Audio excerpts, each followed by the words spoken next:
Het is 15 graden koeler, dus de spiekerbroek die koelt weer aan.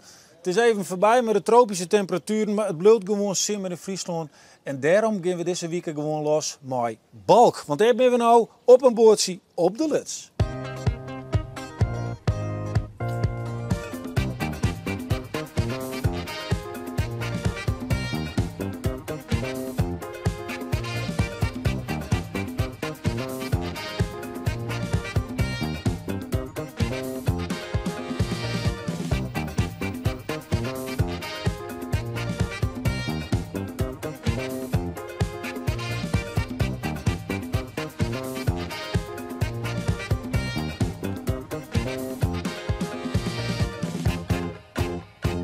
Waarom zou je het nou ingewikkeld maken als het gewoon lekker simpel is?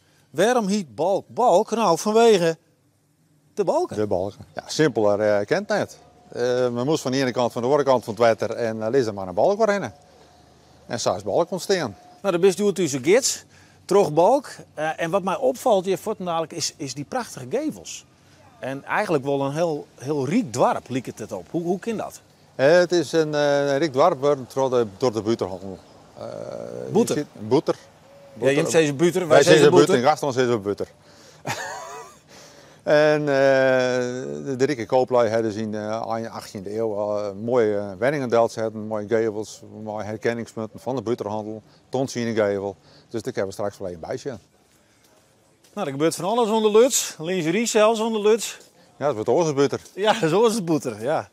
Nou, en dan komen we nou bij het plak waar de rijkdom eigenlijk begonnen, zeker hier in Balk. De boeter. Ja, de boeterhandel heeft in de 17e eeuw een hoop geld maar verzinnen. De familie Poppers heeft je 2 mooie wenningendelt zetten.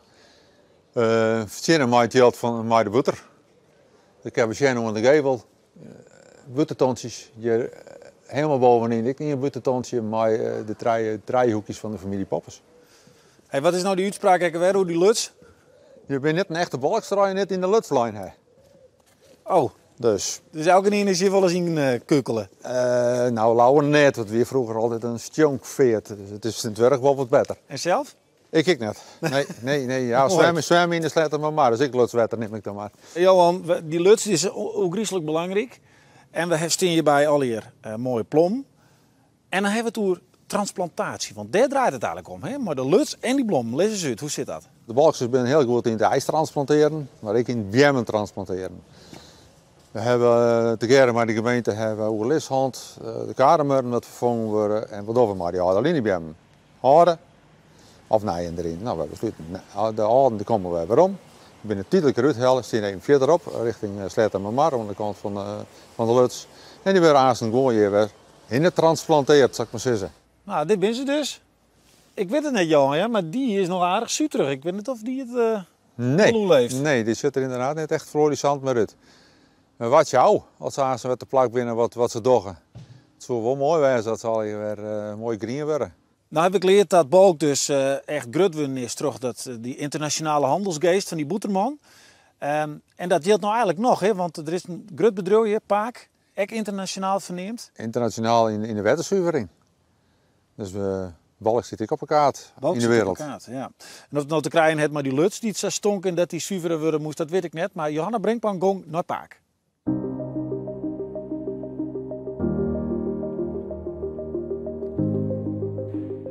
Paak is een familiebedrijf uit 1960 en wij zitten sinds 1980 in industrieel afvalwaterzuiveren. Dat is een moeilijk woord, maar we maken gewoon vies water schoon. We proberen eigenlijk de elementen uit het water, de grondstoffen, weer terug te winnen. Dus het is niet rioolwater wat uit de huizen komt, zeg maar het is echt voor fabrieken. Achter ons zien jullie de aanbouw van de Biobis Hub. En de Biobis Hub is een onderdeel van de Watercampus. In die Biobis Hub gaan wij andere bedrijven helpen om op te schalen en naar de markt te gaan. We hebben een hub, daarin krijgen de bedrijfjes een kantoor, zeg maar, waarin ze hun bedrijf kunnen vestigen. We hebben een nieuwe proefhal en laboratorium, daarin kunnen ze onderzoek doen. Het derde deel is dan een montageplek waarbij je die technologie ook echt groter kan maken. Dus om uit die literschaal naar die kubieke meter reactoren te gaan, zeg maar.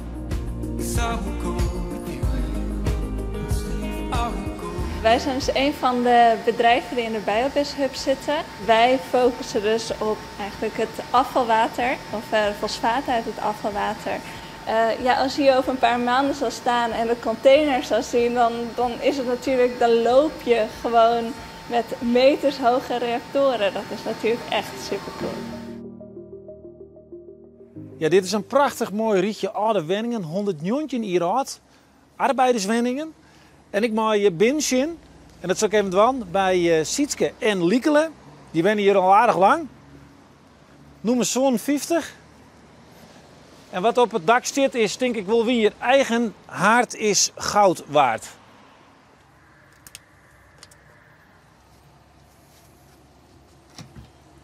Ah, goeie. Goeiemiddag. Eigen haard is goud waard. Zo is dat. Ja. Al 100 jaar meer dan 100 jaar. Huh?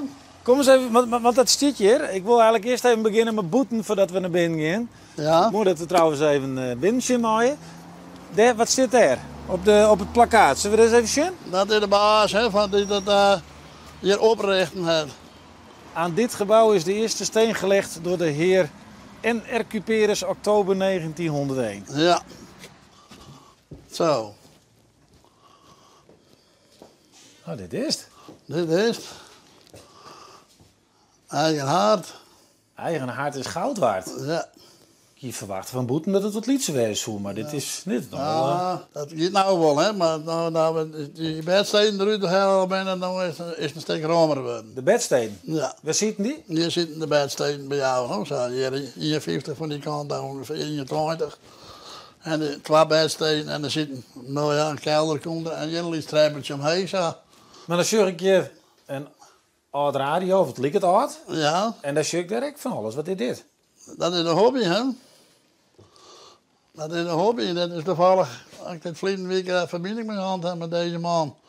In Kuwait. Je bent centamateur. Ja. En dat is goed slagen, toevallig. Want meestal slagen dat net, maar... En waar is dit dan? Ja, ik weet net hoe het is. Abdul neem ik hem aan, maar... zij komt uit Kuwait. Dit is een kaal, 9K2 Oscar whisky. En dit is mijn kaal. En dan stuur je wat naar hem daar? Ik heb een beeldje een keer in het zien, maar dat heb ik naar hem thuis gestuurd. En hij met het weer omgestuurd. Ah, nou snap ik het. Zo, daar komt alles op binnen, daarboven. Dit is net een liedstokje, hè? Nee, maar daar ben ik wel groter. Maar dit zomaar? Nou, ik heb er vroeger een vergunning voor gekregen. Ja, echt weer. Ik ken hem snel leden, hij laat in het honkbal in de klaper. Dat. Maar hier gaat het dus maar de hele verhaal toe. Ja. Is dit het eindplak, eindstation voor je? Ik denk het wel. Ik zou net weten waar we over zijn moeten. We moeten een plaatje met naar behouden krijgen en dat we mooi alleen maken. Maar ik denk niet dat dat erin zit, in deze tijd meer. Hè? Nee, maar bloeien maar mooi en dat verdocht je wel goed. Het is een mooi plaatje. Nou, bedankt voor de rondleiding. Ja, graag gedaan. Simmervakantie of geen simmervakantie. Het is hier in Balk, onder Luts, nog volop simmer in Friesland. Morgen ben we in Dokkum en dan zullen we daar eens even zien of het eigenlijk nog simmer in Friesland is. Maar voor eerst, Balk, hartstikke idee.